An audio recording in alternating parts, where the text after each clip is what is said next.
आज की video session में हम ऐसे टॉपिक के बारे में बात करेंगे जो नीट बायोलॉजी के सबसे डिफिकल्ट कॉन्सेप्ट होते हैं, बच्चों को बहुत परेशान करते हैं। एक लिमिटेड टाइम में हम ऐसे कॉन्सेप्ट को समझेंगे। वीडियो अच्छा लगता है तो लाइक कीजिए, चैनल से जुड़िए, ऐसे ऐसे बहुत सारे वीडियो आपके लिए लेके आएंगे। तो पहले बात करते हैं RNAi, जो कि मोस्ट डिफिकल्ट टॉपिक माना जाता है बायोटेक्नोलॉजी का, बच्चों को समझने में बड़ी दिक्कत आती है। देखते हैं RNAi कैसे होती है। निमाटोड स्पेसिफिक जीन को लैब में तैयार किया जाता है या निमाटोड से ऑब्टेन किया जाता है। एग्रोबैक्टीरियम को वेक्टर के रूप में लिया जाता है। एग्रोबैक्टीरियम में निमाटोड स्पेसिफिक जीन को डाल दिया जाता है। एग्रोबैक्टीरियम से इन्फेक्शन कराया जाता है टोबैको के प्लांट को। जैसे टोबैको के प्लांट को इन्फेक्शन होगा तो एग्रोबैक्टीरियम जब अपना जेनेटिक मटेरियल ट्रांसफर करेगा तो निमाटोड स्पेसिफिक जीन भी टोबैको के प्लांट में चले जाते हैं। और ये जीन टोबैको के प्लांट में इस प्रकार से जाते हैं कि टोबैको के अंदर जाने के बाद दो RNA बनाते हैं, सेंस RNA और एंटीसेंस RNA।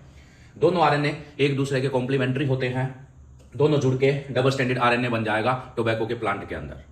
ठीक है, तो इस टोबैको के प्लांट को, जिसको हमने जेनेटिक इंजीनियरिंग से मॉडिफाई कर दिया है, इसको अब हम ट्रांसजेनिक टोबैको कहेंगे।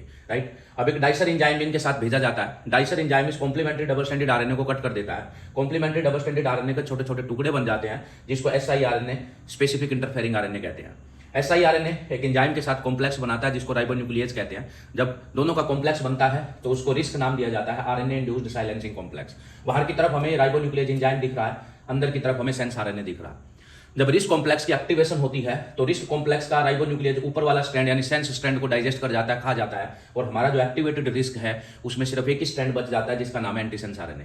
इसका मतलब ये जो एक्टिवेटेड रिस्क है इसमें कौन सा RNA है? इसमें एंटीसेंस RNA मौजूद है। और ये चीज किसके अंदर है? ये टोबैको के प्लांट के अंदर है। मान लो इस टोबैको को आगे हमने ग्रो किया, इसके बीज बने, इसके जो बीज बनेंगे उन बीजों के अंदर भी क्या होगा? इन बीजों के जो सेल होंगे उस सेल के अंदर, हर एक सेल के अंदर हमें एंटीसेंस RNA मिलेगा।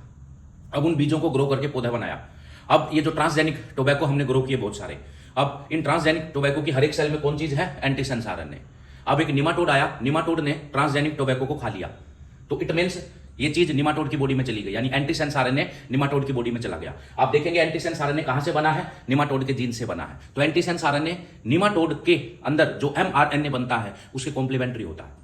तो निमाटोड ने इसको खा लिया, तो निमाटोड की बॉडी में निमाटोड के जीन से mRNA बनेगा, ट्रांसक्रिप्शन हो जाएगी। बट निमाटोड का जो mRNA है वो इस एंटीसेंस RNA से जुड़ जाएगा, डबल स्टैंडर्ड mRNA बन जाएगा, जो कि ट्रांसलेशन नहीं कर सकता। इसीलिए ट्रांसलेशन नहीं होने के कारण निमाटोड में प्रोटीन नहीं बनेगी और उसकी डेथ हो जाएगी। तो इस प्रकार की साइलेंसिंग को आप क्या कहोगे? इसको आप mRNA साइलेंसिंग कहेंगे, एक नाम। इसे आप एंटीसेंस RNA टेक्नोलॉजी कहेंगे, दो नाम। और इसे आप pre translation and post transcription silencing कहेंगे, क्योंकि mRNA की साइलेंसिंग ट्रांसक्रिप्शन के बाद और ट्रांसलेशन से पहले हुई है। तो I hope you will get my point. Thank you.